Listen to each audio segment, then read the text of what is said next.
Hello everyone, welcome to mathematics with Pournima. So आजच्या व्हिडिओमध्ये आपल्याला सिक्वेन्सेसचे काही मेन टाईप्स आहेत जे स्टडी करायचे आहेत. तर मग ते टाईप्स कुठले आहेत ते पाहूया. तर क्लासिफिकेशन ऑफ सिक्वेन्सेस. तर बघा, हे 4 टाईप्स आहेत. फक्त एवढेच नाही आहे, तर अजून पण आहेत, पण आज आपल्याला एवढेच शिकायचे आहेत. तर बघा, यातला पहिला टाईप आहे कॉन्वर्जंट सिक्वेन्स, सेकंड आहे divergent sequence, third one is the bounded sequence and unbounded sequence. तर यात सगळ्यात पहिले कॉन्वर्जंट सिक्वेन्स.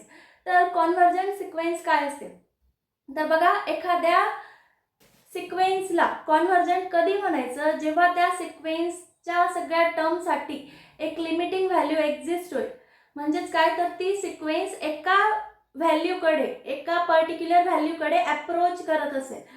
मग याला जर ह्या लिमिटच्या व्हॅल्यूला, म्हणजेच limit as n tends to infinity x n equals to, जर यल अशी काहीतरी रिअल नंबरची व्हॅल्यू मिळत असेल, तर त्या सिक्वेन्सला आपण काय म्हणू, it converges to that particular point यल. आता लिमिटचे जे आपले ॲप्सिलॉन डेल्टा डेफिनेशन आहे, ते ॲप्सिलॉन डेल्टा डेफिनेशन काय सांगते, एखादी सिक्वेन्स एक्स एन ही कॉन्वर्जंट कधी असेल, if for every epsilon greater than 0 there exists a natural number capital K such that mod of xn minus x less than epsilon for all n greater than or equals to K. म्हणजेच काय, तर ही definition मी सांगितली ॲप्सिलॉन delta definition, की for every ॲप्सिलॉन greater than 0. बघा, प्रत्येक ॲप्सिलॉन की जो 0 पेक्षा ग्रेटर आहे, म्हणजे 0.0000001 पण असू शकतो, तो कितीही स्मॉलर असू शकतो, 0च्या अगदी क्लोज. तर तशा प्रत्येक ॲप्सिलॉनसाठी, किंवा तो 10 असू शकतो, 20 असू शकतो, काही असू शकतो, किंवा 1000 असू शकतो. तर प्रत्येक पॉझिटिव्ह ॲप्सिलॉनसाठी ही कंडिशन होल्ड व्हायला पाहिजे. म्हणजेच काय, असा एक के एक्झिस्ट होईल नॅचरल नंबर सच दॅट की mod of x n minus x, x n काय, तर सिक्वेन्सच्या टर्म्स आहेत, nth टर्म्स. तर एक्स एन मायनस एक्स हा जो डिफरन्स आहे मॉडमध्ये, तर तो कसा येईल, लेस दॅन ॲप्सिलॉन. आता ही मॉड म्हणजे काय असतं, की minus epsilon less than x n minus x less than plus epsilon, असा तो मिनिंग असतो. तर for all n greater than or equals to k. बघा, एका पर्टिक्युलर नॅचरल नंबर के पेक्षा पुढच्या एन साठी, म्हणजे पुढच्या ज्या येणाऱ्या n टर्म्स आहेत सिक्वेन्सच्या, तर त्या पुढच्या सगळ्या सिक्वेन्सेसच्या टर्म्ससाठी ह्या एक्स आणि ह्या एक्स एन त्या टर्म्स मधला जो डिफरन्स आहे तो कसा असायला पाहिजे, लेस दॅन ॲप्सिलॉन. म्हणजे जशी जशी सिक्वेन्स ही इन्फिनिटीकडे अप्रोच करत जाते, किंवा तिच्या इनफायनाईट नंबर ऑफ टर्म्स असतील सिक्वेन्सच्या, तर त्या ज्या इनफायनाईट नंबर ऑफ टर्म्स आपल्याला पुढे जाऊन मिळत जातील, तर त्या सगळ्या ह्या एक्सच्या अगदी क्लोज अप्रोच करायला पाहिजे. म्हणजे जर समजा हे सिक्वेन्सेसचे पॉईंट्स आहेत, आपण सिक्वेन्स रिअल नंबरच्या सेटवर बघतोय म्हणून रिअल लाईन कन्सिडर केली. तर रिअल लाईनवरती हे जे पॉईंट्स सिक्वेन्सेसचे पॉईंट्स मिळतात, तर आणि इथे कुठेतरी असेल एक्स, तर ह्या सिक्वेन्सच्या इनफायनाईट नंबर ऑफ टर्म्स ज्या आहेत त्या एका पर्टिक्युलर केच्या नंतर त्या अशा मिळत जातील की त्या टर्म्सचा आणि ह्या एक्सचा डिफरन्स प्रत्येक ॲप्सिलॉनपेक्षा लेस मिळायला पाहिजे. म्हणजे जर मी ॲप्सिलॉन 0.0000001 कन्सिडर केला, तर तो किती स्मॉलर आहे, पण त्याच्यापेक्षाही ह्या दोघांचा डिफरन्स अजून कमी मिळायला पाहिजे. त्यावेळेस आपण म्हणू की that sequence x n converges to point x. तेव्हा त्या सिक्वेन्सचा लिमिट पॉइंट काय असणार आहे, एक्स, आणि ती सिक्वेन्स एक्सला कॉन्वर्ज होते असं आपण म्हणू शकतो. तर ही होती आपली कॉन्वर्जंटची डेफिनेशन. याचं जर एक्झाम्पल पाहायचं म्हटलं कॉन्वर्जंट सिक्वेन्सचं, तर 1/n ही सिक्वेन्स आपल्याला फॅमिलियर आहे. तर ह्या सिक्वेन्सचे पॉईंट्स कसे मिळतात, 1, 1/2, 1/3, 1/4, 1/5, 1/6.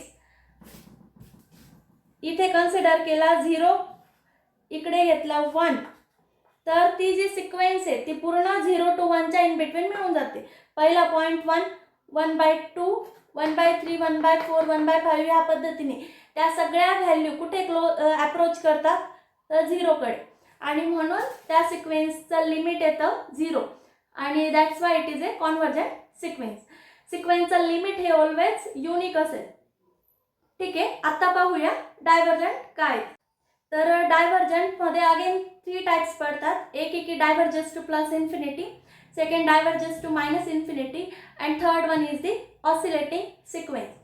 तर डायव्हर्जंट सिक्वेन्समध्ये डायव्हर्जेस टू प्लस इन्फिनिटी म्हणजे काय, की ती सिक्वेन्स ही प्लस इन्फिनिटीकडे अप्रोच करणारी. जसं की फॉर एक्झाम्पल जर मी सिक्वेन्स कन्सिडर केली n, फक्त n म्हणजे नॅचरल नंबर घेत जायचे, तर 1 2 3 4 5 6 7 8 9 10 ही सिक्वेन्स कुठे अप्रोच करते, प्लस इन्फिनिटीकडे. Similarly diverges to minus infinity म्हणजे काय, जर मी -n सिक्वेन्स कन्सिडर केली, -n म्हणजे -1 -2 -3 -4 -5 -6 -7 ह्या पद्धतीने, तर ती सिक्वेन्स कुठे अप्रोच करणार आहे, मायनस इन्फिनिटीकडे.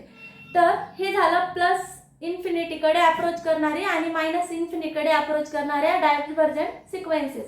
आता ऑसिलेटिंग सिक्वेन्स काय, तर ऑसिलेटिंग सिक्वेन्स म्हणजे अशी सिक्वेन्स की जी पेंडुलम सारखी ऑसिलेट होते. म्हणजे एक पॉइंट इकडे लगेच रिव्हर्स, एक पॉइंट इकडे लगेच रिव्हर्स, तर त्या सिक्वेन्सला ऑसिलेटिंग म्हणतात, कारण की ती ऑसिलेट होते पेंडुलम सारखी म्हणून. आता जर आपण फॉर सपोज एक्झाम्पल घेतलं -1/n, तर -1/n ह्या सिक्वेन्सच्या व्हॅल्यू कशा मिळतात, -1 + 1 -1 + 1 -1 + 1, म्हणजे ती सिक्वेन्स कंटिन्युअसली ऑसिलेट होते ना, -1 + 1 -1 + 1 -1 + 1, कुठेतरी एका डायरेक्शनला ती अप्रोच नाही करत आहे, कुठेतरी एकाच डायरेक्शनमध्ये ती मूव्ह नाही करत आहे, ती तिची डायरेक्शन ऑसिलेट होते. तर त्या केसमध्ये आपण त्याला म्हणतो ऑसिलेटिंग सिक्वेन्स, की जी काय असते डायव्हर्जंट, तिला कुठलाही एक लिमिट एक्झिस्ट नाही होत. जसं की -1/n ला -1 आणि +1 मध्ये ती कुठले एका पॉइंटला अप्रोच करत नाही, म्हणून it is a divergent sequence. जर ऑसिलेटिंग सिक्वेन्सचं अजून एक्झाम्पल पाहायचं म्हटलं तर कुठले 2 पॉइंट्स घेऊ आपण, 0 आणि 2. तर सिक्वेन्स अशी असेल 0 2 0 2 0 2 0 2, तर ही पण सिक्वेन्स काय झाली, ऑसिलेटिंग सिक्वेन्स. तर डायव्हर्जंटचे 3 टाइप्स होते हे, diverges to plus infinity, diverges to minus infinity and oscillating sequence.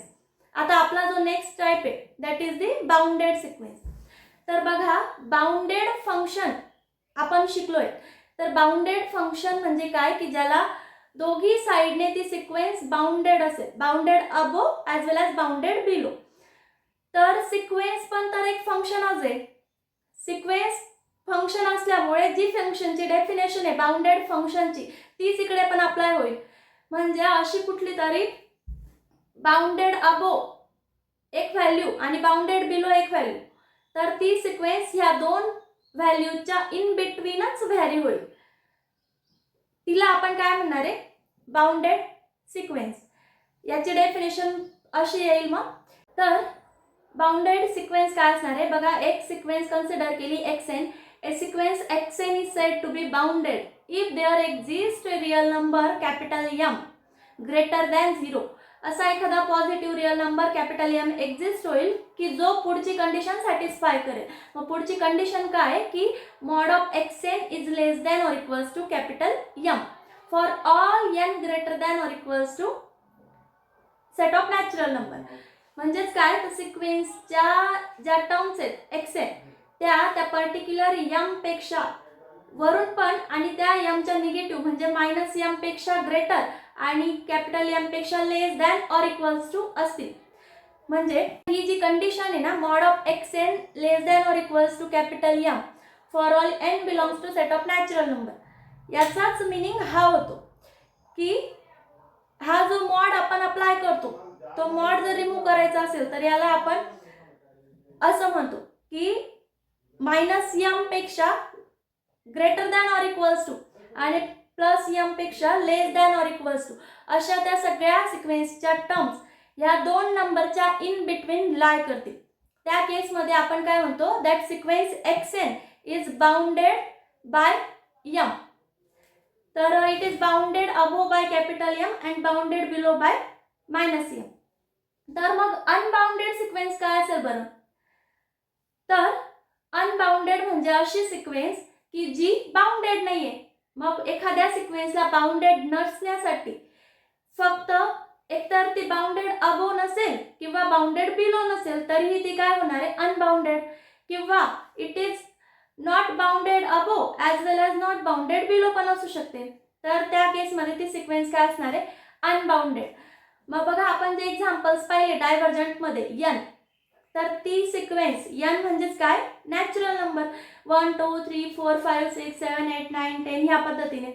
तर ती बाउंडेड बिलो तर आहे by 1 but not bounded above, म्हणून ती बाउंडेड नाही. So it is unbounded sequence. आणि मायनस एन जी कन्सिडर केली होती आपण, किंवा एन स्क्वेअर घ्या किंवा मायनस एन स्क्वेअर घ्या, मायनस एन स्क्वेअर जर घेतली तर ती काय होईल, -1 -4 -9 -25, म्हणजे ती मायनस इन्फिनिटीकडे अप्रोच करते. It is not bounded below, so it will be unbounded sequence. तसंच बाउंडेडचा एक्झाम्पल काय येईल बरं, जी सिक्वेन्स आपण पाहिली -1n, तर ती -1 आणि +1 ह्या दोन नंबर्सच्या इन बिटवीन व्हॅरी होते. So it is bounded by 1. So -1n he sequence bounded आहे. तर ह्या पद्धतीने आज आपण convergent sequence, divergent sequence, oscillating sequence, bounded sequence and unbounded sequence इतक्या सिक्वेन्सेस पाहिल्या. फक्त एवढेच टाइप्स नाहीत, अजून पण टाइप्स आहेत की जे आपण नेक्स्ट व्हिडिओमध्ये पाहू. सो व्हिडिओ आवडला असेल तर व्हिडिओला लाईक करा, शेअर करा आणि चॅनेलला सबस्क्राईब करा. थँक्यू.